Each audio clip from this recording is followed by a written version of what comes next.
오늘 저희들에게 주시는 하나님의 말씀은 고린도전서 2장 14절에서 3장 3절까지의 말씀입니다.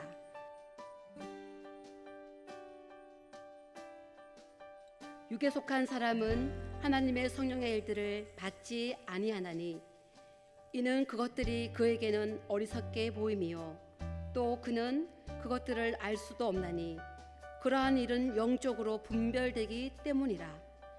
신령한 자는 모든 것을 판단하나 자기는 아무에게도 판단을 받지 아니하느니라.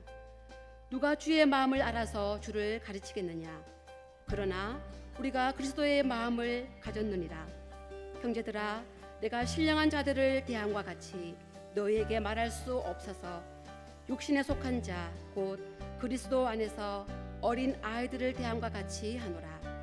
내가 너희를 젖으로 먹이고 밥으로 아니하였노니 이는 너희가 감당하지 못하였음이거니와 지금도 못하리라. 너희는 아직도 육신에 속한 자로되 너희 가운데 시기와 분쟁이 있으니 어찌 육신에 속하여 사람을 따라 행함이 아니리요. 아멘. 창세기 2장 말씀에 보면 하나님께서 인간을 창조하시는 아름다운 장면이 등장합니다. 여호와 하나님이 땅의 흙으로 사람을 지으시고 생기를 그 코에 불어넣으시니 사람이 생명이 된지라. 하나님께서 인간을 창조하신 원리는 흙으로 사람을 만드시고 그 코에 하나님의 생기를 불어넣으시니 생명이 되었다는 것입니다. 생기는 호흡이나 숨결을 말하는데 우리의 이 호흡과 우리의 이 숨결이 나의 것이 아니라 하나님께로부터 왔음을 말씀이 천명해 주셨습니다. 뿐만 아니라 생명이 되었다 말씀하십니다. 생명이란 살아있는 영이라는 뜻입니다. 이 창조의 원리를 잘 알아야 우리가 인생을 살아가는 원리를 깨달을 수가 있습니다. 알베르 까뮈의 소설 페스트라는 작품이 있는데 이 작품에 보면 오랑이란 마을에 전염병이 돌면서 이 전염병을 대하는 5가지 부류의 인간 군상의 모습이 등장을 합니다. 그 전염병의 고통과 공포를 잊기 위하여 종교에 의지하는 파눌루 신부가 있고 어떻게 해서라도 그 마을을 빠져나가 살기 위해 발버둥치는 알베르라는 기자가 나옵니다. 보건소를 꾸려서 병과 투쟁하려 하는 시민 타루가 있고 환자들 옆에서 묵묵히 치료하며 수고하는 의사 리우도 있습니다. 그런가 하면 그 혼란을 틈타서 한몫 챙기려 하는 코타르란 인물도 나오고 있습니다. 이 까뮈가 책을 통하여 바라본 인간 군상의 모습은 이와 같이 부조리한 것입니다.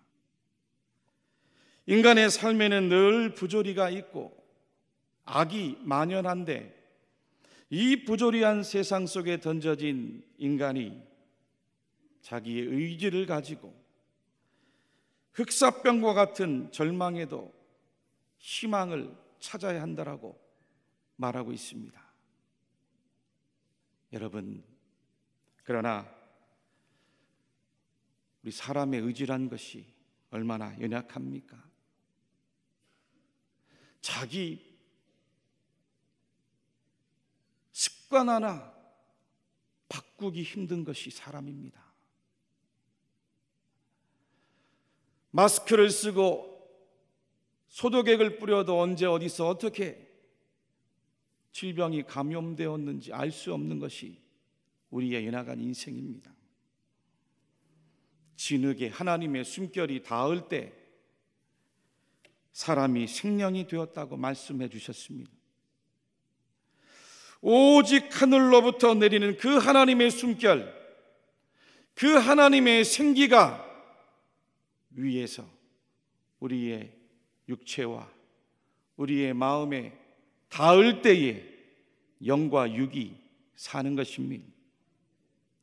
그 하나님의 숨결이 우리 가정에 임할 때 가정이 살고, 우리 자녀에게 임할 때 자녀가 삽니다. 날마다 하나님 불어넣어 주시는 그 숨결이 닿아야 살아갈 소망도 있고 살아갈 의지도 우리 마음 안에서 솟구쳐 오르는 것이 바로 인생임을 깨달으시기 바랍니다. 오늘 함께 읽은 성경에 사도 바울이 인간을 세 가지 부류로 말씀했습니다. 첫 번째는 육에 속한 사람이 있습니다. 14절 말씀입니다. 육에 속한 사람은 하나님의 성령의 일들을 받지 아니하나니 이는 그것들이 그에게는 어리석게 보임이요 또 그는 그것들을 알 수도 없나니 그러한 일은 영적으로 분별되기 때문이라. 이 고린도 교회가 바울 사도께서 두 번째로 전도 여행을 하는 가운데 약 1년 6개월 동안 머물며 교회를 세운 곳입니다. 당시 아가야 지방의 수도이자 항구요 동서 무역의 요충지였습니다. 물건이 모이고 사람이 모이고 각양의 우상들이 모이다 보니 죄가 많은 도시였습니다. 하나님께서는 이 죄 많은 곳에 바울 사도를 보내 거룩한 교회를 세우게 하신 것입니다. 그러나 교회가 말도 많고 탈도 많습니다. 물질적으로는 번성했는데 여러 가지 세상에서도 부끄러운 윤리적인 문제들이 교회 안에 있었고 또 파당과 분쟁으로 여기저기 사람들의 마음이 나누어져 있습니다. 하나님께서 주신 성령의 은사를 가지고 서로 시기하고 질투하고 우상의 제물을 먹어야 되는지 말아야 되는지, 결혼의 문제부터 성찬의 문제, 세상 법정으로 성도들과 함께 송사를 하자는 등 영적으로 받은 은혜 가지고 서로 판단하면서 성도들 안에 깊은 상처를 주고 있는 것입니다. 그런데 놀랍게도 이 문제투성인 고린도 교회 성도들을 향하여 바울 사도께서 어떻게 그들을 불러주신지 아십니까? 고린도전서 1장 2절 말씀해 보니 고린도에 있는 하나님의 교회 곧 그리스도 예수 안에서 거룩하여지고 성도라 부르심을 받은 자들이여. 할렐루야. 성도라고 말하기에 어려웠지만 바울은 고린도에 있는 하나님의 교회라고 불렀습니다. 예수님 안에서 죄인으로 부름받아 거룩하여진 성도여 축복하고 있습니다. 그러면서 바울은 세상에는 육에 속한 사람이 있노라고 말씀을 전합니다. 육에 속한 사람이란 어떤 사람입니까? 오늘 말씀 그대로 성령 받지 않은 사람입니다. 육에 속한 사람은 하나님의 성령의 일들을 받지 아니하나니 라고 말씀했습니다. 이 사람들은 성령과는 무관하게 살아가는 사람들입니다. 성령의 일을 알 수도 없고 성령의 일을 믿지도 않습니다. 성령께서 하시는 역사를 우연한 일로 보고 어리석은 일로 봅니다. 성령의 존재를 깨달을 수도 없습니다. 왜요? 죄로 인해 그 영이 죽었기 때문이죠. 홍수 심판 이전에 하나님께서 창세기 6장에 다음과 같은 말씀을 주셨답니다. 여호와께서 사람의 죄악이 세상에 가득함과 그의 마음으로 생각하는 모든 계획이 항상 악할 뿐임을 보시고 여호와께서 이르시되 나의 영이 영원히 사람과 함께 하지 아니하리니 이는 그들이 육신이 됨이라. 육체가 됨이라. 육으로만 살아간다는 겁니다. 성경은 이런 사람들의 특징을 가리켜서 다음과 같이 구체적으로 말씀해 주셨습니다. 육체의 일은 분명하니 곧 음행과 더러운 것과 호색과 우상숭배와 주술과 원수 맺는 것과 분쟁과 시기와 분냄과 당짓는 것과 분열함과 이단과 투기와 술취함과 방탕함과 또 그와 같은 것들이라. 전에 너희에게 경계한 것 같이 경계하노니 이런 일을 하는 자들은 하나님의 나라를 유업으로 받지 못할 것이요. 한마디로 육에 속한 사람들, 죄가 주장하는 사람들입니다. 죄의 노예가 되어 세상을 살아가는 사람들인데 정욕의 노예가 되고 욕심의 노예가 되고 욕망의 노예가 되고 충동의 노예가 되어서 마치 짐승처럼 본능에만 충실한 사람들이 바로 육에 속한 사람입니다.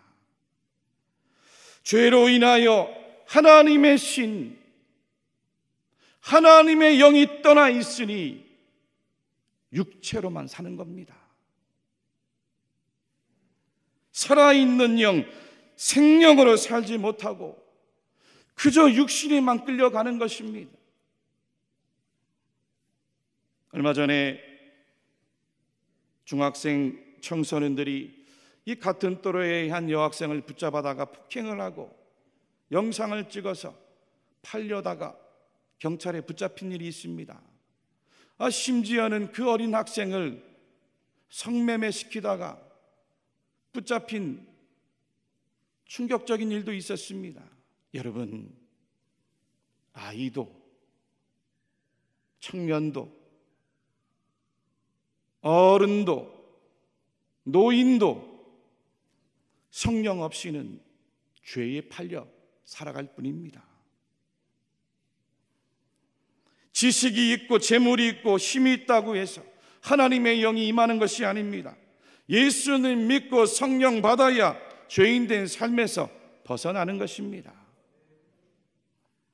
하나님의 영 성령님이 거해야 원래 하나님께서 그 에덴 동산에서 의도하셨던 창조의 원리, 사람이 생명으로 살아있는 영으로 살아갈 수 있음을 깨달으시기 바랍니다. 두 번째로 육신에 속한 사람이 있답니다. 고린도전서 3장 1절 말씀입니다. 형제들아, 내가 신령한 자들을 대함과 같이 너희에게 말할 수 없어서 육신에 속한 자 곧 그리스도 안에서 어린 아이들을 대함과 같이 하노라. 바울은 육에 속한 자가 있고 또 육신에 속한 자가 있다고 말씀합니다. 육에 속한 자가 성령을 모르고 성령 받지 않은 사람이라고 하면 이 육신에 속한 자는 이미 성령을 받은 사람입니다.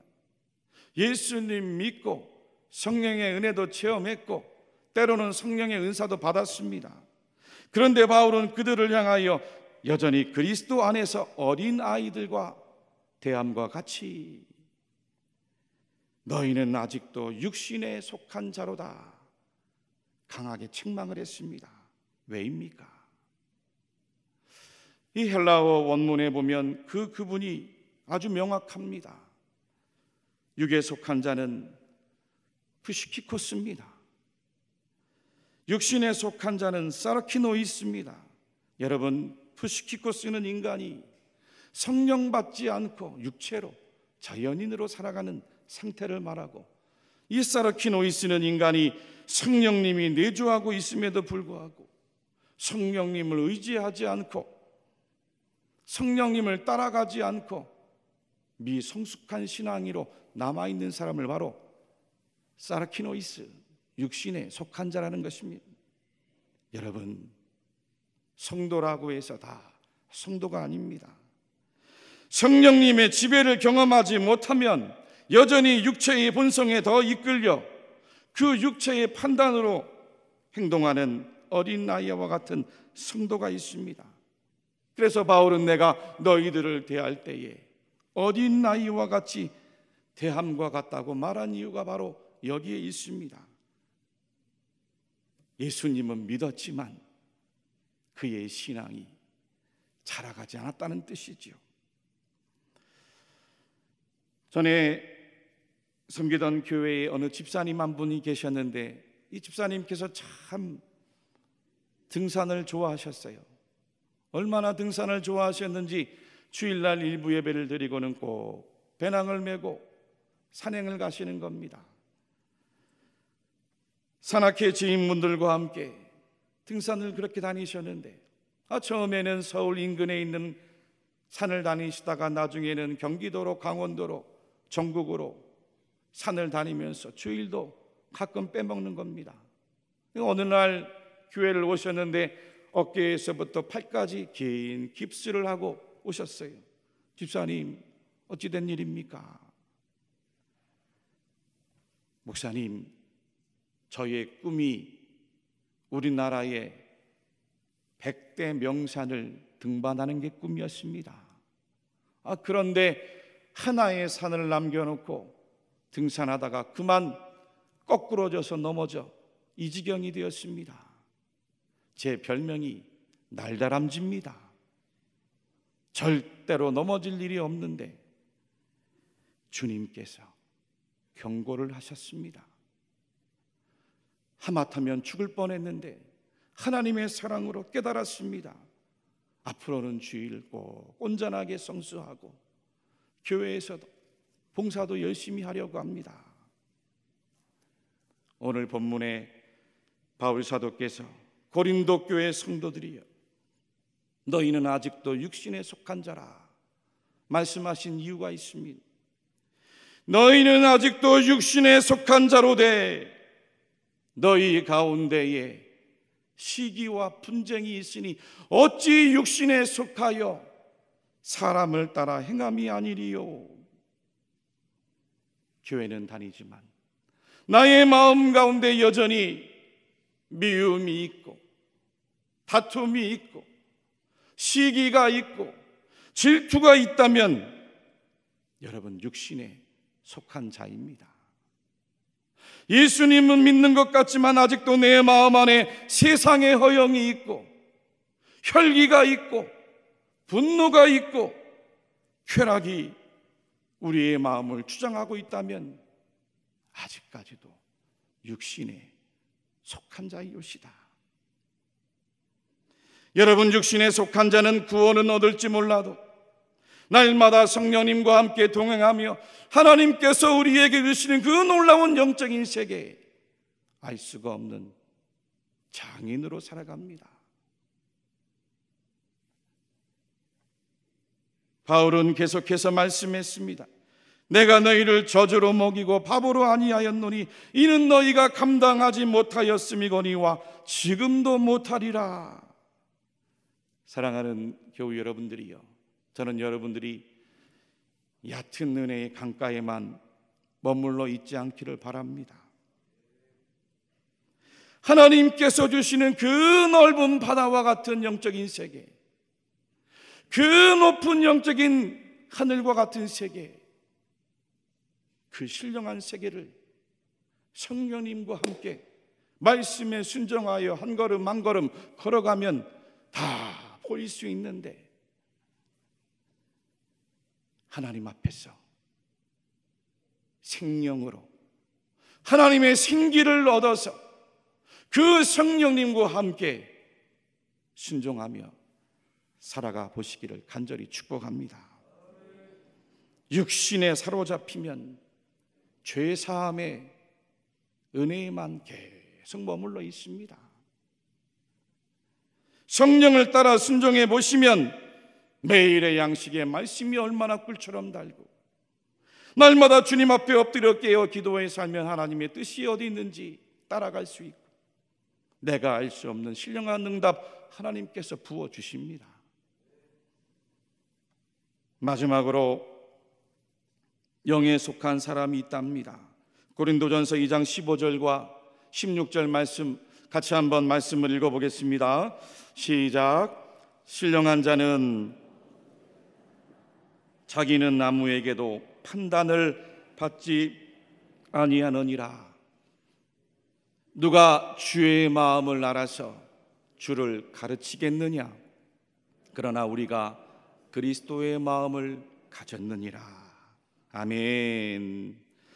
하나님께서 우리에게 성령을 주신 목적은 분명합니다.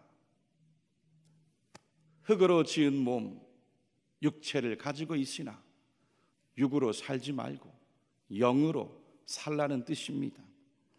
나의 생각으로 살고 나의 경험으로 살고 나의 감정으로 살지 말라는 것입니다.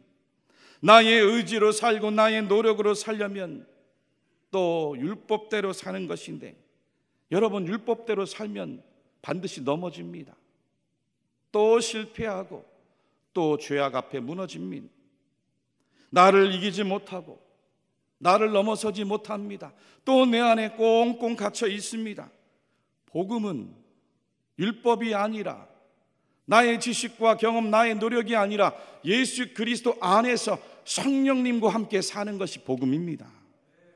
복음은 우리 마음 안에 내주하고 계신 그 성령님을 통하여 나의 영이 예수님 말씀 듣고 예수님 닮아가도록 성령님과 합력하여 날마다 하나님 기뻐하시는 길을 행하는 것이 바로 복음입니다.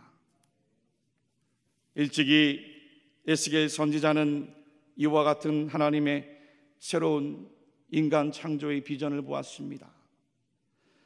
또 새 영을 너희 속에 두고 내 새 마음을 너희에게 주되 너희의 육신에서 굳은 마음을 제거하고 부드러운 마음을 줄 것이며, 또 내 영을 너희 속에 두어 너희로 내 율례를 행하게 하리니 너희가 내 규례를 지켜 행할지라 내 백성이 되고 나는 너희의 하나님이 되리라. 아멘. 아멘. 그렇습니다. 신령한 자는 푸니마티코스라고 합니다. 영을 뜻하는 푸니마의 복수형으로 하나님께서 사람에게 생기를 불어넣으시니 생명이 되었다는 것과 똑같은 뜻입니다. 예수님의 속죄 사역으로 말미암아 성령의 사람으로 거듭난 인간을 말합니다. 일전에 소개해드렸던 이 세계적인 인류학자 유발 하라리가 진화에서 살아남기 위한 똑똑한 사람, 호모 사피엔스가 저와 여러분들이 아닙니다. 저와 여러분들은 하나님께서 지으신 영적인 존재, 호모 스피리추얼이었습니다. 여러분, 새 영을 우리 마음에 주셔서 내가 할 수 없는 일 성령께서 강권하게 하시니 하나님의 말씀을 지키게 하셨답니다. 율법의 문자가 할 수 없는 능력을 성령이 오시니 말씀대로 행할 수 있도록 성령께서 우리에게 부어주신 겁니다. 그러므로 영에 속한 사람은 성령님의 음성을 듣습니다. 영에 속한 사람은 성령님을 따라갑니다. 영에 속한 사람은 성령님과 함께 날마다 교제해 갑니다. 영에 속한 사람은 세상이 주지 못하는 기쁨과 평안함이 그의 심령 가운데 늘 함께합니다. 영에 속한 사람은 원망도, 시비도, 다툼도, 미움도 없습니다. 영에 속한 사람은 모든 일들을 판단하지 않습니다. 모든 일에서 자유롭습니다. 영에 속한 사람은 합력하여 선을 이루어가는 하나님의 뜻이 모든 일들 가운데 있음을 믿음의 눈으로 보기 때문입니다. 그래서 영에 속한 사람은 모든 것을 하나님의 신앙으로만 판단합니다. 아무에게도 판단을 받지 않는다고 했습니다. 왜요? 하나님의 판단을 믿기 때문인 것입니다. 영에 속한 사람은 그리스도의 마음으로 살아가기 때문인 것입니다. 여러분들이요, 내가 지금 영에 속해 있는지 아니면 육신에 속해 있는지 어찌 구별할 수 있겠습니까? 제가 사용하는 구별의 방법을 하나 알려드리고 마치려 합니다. 그것은 바로 내 안에 내주하고 계신 성령님의 열매가 내 마음 가운데 지금 일어나고 있는가 기도하면서 잘 살피는 것이죠. 주님의 말씀입니다. 오직 성령의 열매는 사랑과 실학과 화평과 오래 참음과 자비와 양선과 충성과 온유와 절제이니 이 같은 것을 금지할 법이 없느니라.